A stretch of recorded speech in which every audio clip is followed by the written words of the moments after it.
The second floor of Graceland has been sealed since August 16, 1977, the day Elvis Presley died. No tour guide has climbed those stairs. No camera crew has filmed those rooms. And for nearly 50 years, the world has wondered what secrets remain locked behind those doors. But here's what most people don't know. There is another space at Graceland that is even more mysterious than Elvis's bedroom. A place that held pieces of his life nobody was meant to see. And when the Presley family finally decided to reveal what was inside, what they found rewrote everything we thought we understood about the King of Rock and Roll. August 16, 1977, started like any other day at Graceland. Elvis was scheduled for an evening flight to Portland, Maine. Another tour, another round of performances, another attempt to reclaim the magic that had been slipping through his fingers for years. His fiancée, Ginger Alden, woke up that afternoon and noticed Elvis wasn't in bed. She found him unresponsive on the bathroom floor. The paramedics arrived within minutes, but it was already too late. At just 42 years old, the man who had revolutionized American music was gone. The official cause of death was cardiac arrhythmia. His heart simply stopped beating. But within hours, questions started emerging that would haunt his legacy for decades. The autopsy revealed something the initial reports tried to downplay. 14 different drugs were found in Elvis's system: codeine, morphine, and quaaludes. The list went on. Dr. Jerry Francisco, the medical examiner, insisted drugs played no role in the death. His statement baffled the medical community. Here was a man making definitive claims despite not being part of the examining team. Many suspected he was trying to protect Elvis's image, to preserve the legend rather than confront the truth. The truth was messy. Elvis had been struggling for years, caught in a spiral of prescription medications that his personal physician, Dr. George Nicopolis, had been supplying with alarming frequency. From 1975 to 1977 alone, Dr. Nick wrote over 8,000 prescriptions for Elvis. Pain pills, sedatives, stimulants. Everything the king requested, the doctor provided. When Dr. Nick faced criminal charges over Elvis's death, his defense was stunning. He claimed he was practicing harm reduction. Elvis was already addicted, he argued, so controlling the supply through legal prescriptions was safer than letting him turn to street dealers. A jury actually believed this argument and cleared him of wrongdoing. But the Tennessee Board of Medical Examiners saw things differently. By 1995, they had enough. Dr. Nick lost his medical license permanently, not just for Elvis, but for a dangerous pattern of overprescribing to multiple celebrities, including Jerry Lee Lewis. Then in 2020, author Sally Hodel published research suggesting we had gotten the whole story wrong. Her book argued that Elvis had not been destroying himself through addiction. He had been desperately trying to manage genetic heart conditions and chronic health issues that nobody properly diagnosed. According to this theory, the drugs were not recreational. They were survival. If that is true, it raises an uncomfortable question. What did the Presley family actually know about Elvis's condition? And why did they seal off so many parts of Graceland after his death? The day after Elvis died, nearly 100,000 fans flooded the gates of Graceland. His body lay in state, dressed in a white suit and a blue shirt.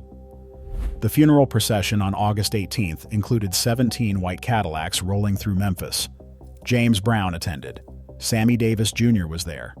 Caroline Kennedy paid her respects alongside Priscilla, Lisa Marie, and Vernon Presley. Elvis was buried next to his beloved mother Gladys at Forest Hill Cemetery. But the peace did not last 48 hours. A group of men attempted to steal Elvis's coffin in a botched ransom scheme. They failed and were only charged with trespassing, but the message was clear. Even in death, Elvis was not safe. Vernon Presley made a decision that would define Graceland's future. Elvis and Gladys were quietly reburied in the meditation garden at the estate, the serene space Elvis had created back in 1964. Graceland went into lockdown. The second floor was sealed. Tours were suspended indefinitely. Somewhere above it all, in a space most people had forgotten even existed, Items from Elvis's life were packed away into darkness. When Vernon died in 1979, Graceland passed to Lisa Marie Presley. She inherited it on her 25th birthday and eventually decided to open the mansion to the public in 1982. Over 650,000 visitors now walk through Graceland's halls every year, admiring the Jungle Room, the Trophy Building, and the meditation garden where Elvis rests. But they never see the second floor. That remains off limits, preserved exactly as it was the day Elvis died. The last record he played still sits on the turntable. A styrofoam cup remains on the bookshelf. His bed is made. Time stopped in those rooms on August 16, 1977. Yet there's another space at Graceland that holds an even deeper mystery. A place where the Presley family stored the pieces of Elvis's life they wanted to keep private. Items that revealed who he really was beneath the rhinestone jumpsuits and stadium performances. And when they finally opened that space, what emerged changed everything we thought we knew about the boy from Tupelo who became the king. The archives behind the unmarked door held more than memories. They held proof. Behind a door marked, "Employees Only" sits a climate-controlled vault most visitors will never see. Inside this secure room, Graceland's archivists maintain over 50,000 photographs, 3,000 textiles, and thousands of documents spanning Elvis's entire life. Checks he signed, contracts he negotiated, letters he wrote but never sent. Only 10% of this collection has ever been displayed publicly. The rest waits in careful storage, cataloged and preserved but rarely touched. Angie Marchese, Graceland's Vice President of Archives and Exhibits, oversees this hidden treasure. Her team handles items ranging from the mundane to the extraordinary. Bank statements sit beside handwritten lyrics. Tax documents share shelf space with love letters. Every piece tells a fragment of the story, but together they reveal something the public performances never could. The man behind the legend was drowning in paperwork, obligation, and expectations he could never quite escape. Among the most striking items are the costumes. Cabinet after cabinet holds the jumpsuits Elvis wore on tour. The white ones with elaborate embroidery, the black ones studded with stones. Each one weighs upwards of 30 pounds, and he wore them under stage lights that turned venues into furnaces. He would lose pounds of water weight during a single performance, his body already stressed from the condition Sally Hodel later identified: genetic heart problems, chronic pain, ailments that predated fame but worsened under its pressure. The photograph collection alone spans decades. 60,000 images document everything from childhood snapshots in Tupelo to backstage moments in Las Vegas. Some show Elvis laughing with friends. Others capture him alone, staring at nothing, exhaustion etched into features the camera could not hide. These were not publicity shots. They were private moments frozen in time, and they paint a picture far more complex than the hip-swiveling rebel the world remembers. But it's the personal effects that hit hardest. When Lisa Marie Presley gave actor Austin Butler a private tour of Graceland, she brought him upstairs to her father's bedroom. The space remains untouched since 1977. Employees clean it regularly, but change nothing. During that visit, Lisa reached under Elvis's bed and pulled out a pair of slippers. Even Angie Marchese, who had worked at Graceland for years, had never noticed them. The bed sits too low to vacuum beneath, and the fragile original carpet cannot be disturbed. Those slippers had been there for decades, waiting in the dark just like everything else the family chose to preserve rather than display. What does it mean when a family keeps so much hidden? When they seal rooms, restrict access, and maintain spaces exactly as they were the moment someone died? It's not secrecy for its own sake. It's protection of memory, of dignity, of the parts of a person that don't belong to the public no matter how famous they became. Elvis bought Graceland in 1957 for $12,500. Adjusted for inflation, that's nearly $1 million today. The estate came with its name already attached. He did not change it. He embraced it, turning the property into his sanctuary. Barns and stables filled with horses. Pastures where he could ride and feel something close to freedom. Even a pet chimpanzee named Scatter, who wore clothes and pulled pranks that made visitors question who was really in charge. In 1964, Elvis created the meditation garden. Flowers and fountains surrounded by white columns. He would sit there for hours when the pressure mounted, when being Elvis Presley the icon became too heavy for Elvis Presley the man to carry. That garden eventually became his resting place, but before that it served as the one spot on the property where he could simply exist without performing. The attic, according to Graceland officials, once held similar overflow from his life. Gladys's belongings after she died, his army uniform and gear, Lisa Marie's baby clothes, old furniture and drapes he no longer wanted visible but could not quite throw away. Today, the attic sits empty. Those items were moved to the archives or distributed to family. But for years after Elvis died, that space held pieces of his past he had tucked away but never forgotten. Every mansion has its secrets. Graceland just happens to house them more deliberately than most. What the archives really prove is something simpler than conspiracy or scandal. They prove that Elvis Presley was human. That beneath the sequins and screaming crowds lived someone who kept his mother's things, who saved his daughter's baby clothes, who held on to memories even when they hurt. The real revelation isn't what Graceland has hidden. It's what the family has protected. And why, decades later, that protection still matters to millions who never met the man, but can't let go of what he represented. The conspiracy theory started before Elvis's body was even cold. Within hours of his death on August 16, 1977, whispers spread that he had faked the whole thing. Fans claimed they spotted him the next day at Memphis International Airport using the alias John Burroughs, a name he had supposedly used before.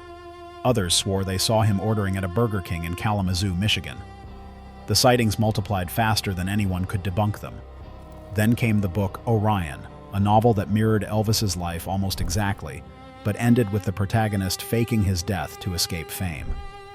Strange recordings surfaced afterward, a voice that sounded eerily like Elvis, speaking from hiding, singing, explaining why he had vanished. Most were exposed as hoaxes, but the damage was done. The seed was planted. Even now, decades into the 21st century, the theories persist. One of the most viral claims insists Elvis lives quietly as a preacher named Bob Joyce, despite obvious differences in age and appearance. For believers, the idea that Elvis faked his death feels more comforting than accepting how quickly the king fell. That someone so larger than life could be brought down by prescription pills and a failing heart seems impossible to reconcile. But here's what actually happened in his final hours. Elvis was scheduled for an evening flight to Portland, Maine to start another tour. That afternoon, his fiancée, Ginger Alden, found him unresponsive on his bathroom floor. The official cause of death was cardiac arrhythmia. His heart simply stopped. The toxicology report told a darker story, though. 14 drugs flooded his system, including codeine in significant quantities. By that point, Elvis suffered from glaucoma, high blood pressure, liver damage, and an enlarged colon. Each condition was aggravated, possibly even caused, by drug abuse. The bathroom where he died remains untouched. The last record he ever played still sits on the record player in his bedroom. A styrofoam cup rests on the bookshelf exactly where he left it. Employees clean the space regularly, but change nothing. They preserve rather than disturb. Graceland opened to the public on June 7, 1982. More than 650,000 people visit annually, walking through rooms where Elvis lived, touching the same walls, standing in spaces he occupied. But they never go upstairs. The second floor has been sealed since August 1977. Employees who have worked there for over 20 years have never stepped foot in Elvis's private sanctuary. That restriction exists because of Lisa Marie Presley's wishes, later upheld by her daughter Riley Keough after Lisa Marie's death in January 2023. Riley now serves as sole trustee and owner. She inherited not just property, but responsibility for maintaining the boundary between public curiosity and private memory.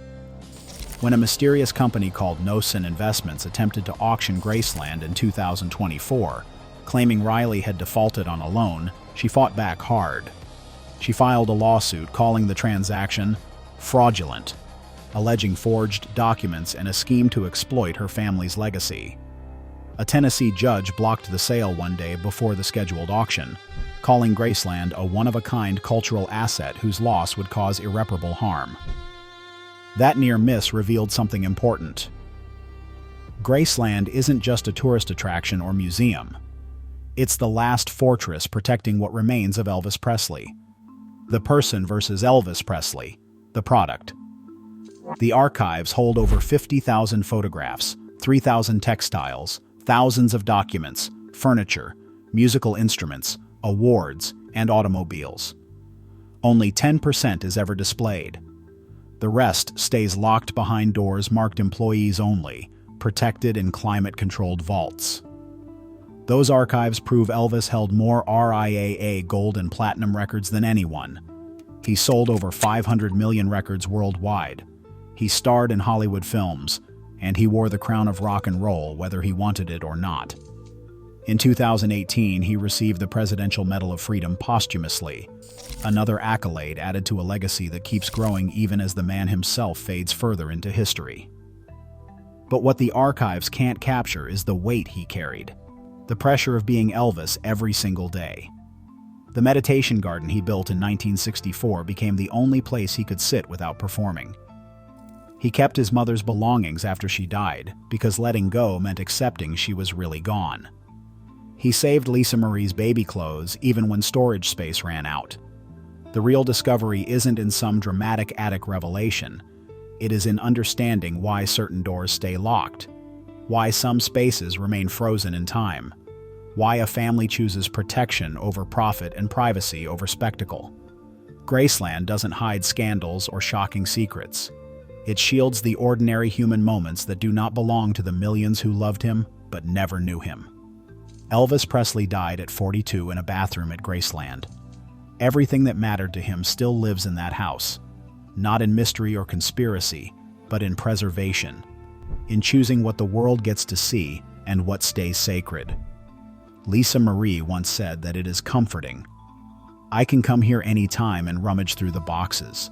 That simple statement reveals more than any documentary ever could. The attic was not hiding scandal, it was protecting memory. The boy from Tupelo who became the king never stopped being someone's son, someone's father.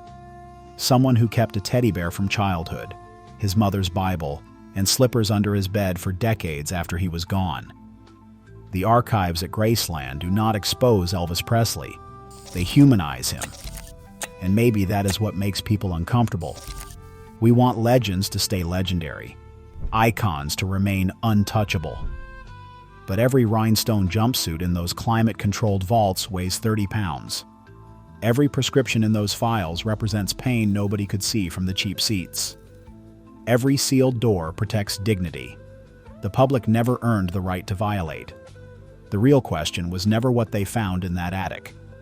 It was whether we could handle the answer, that the king of rock and roll was just a man, trying to survive the weight of his own crown.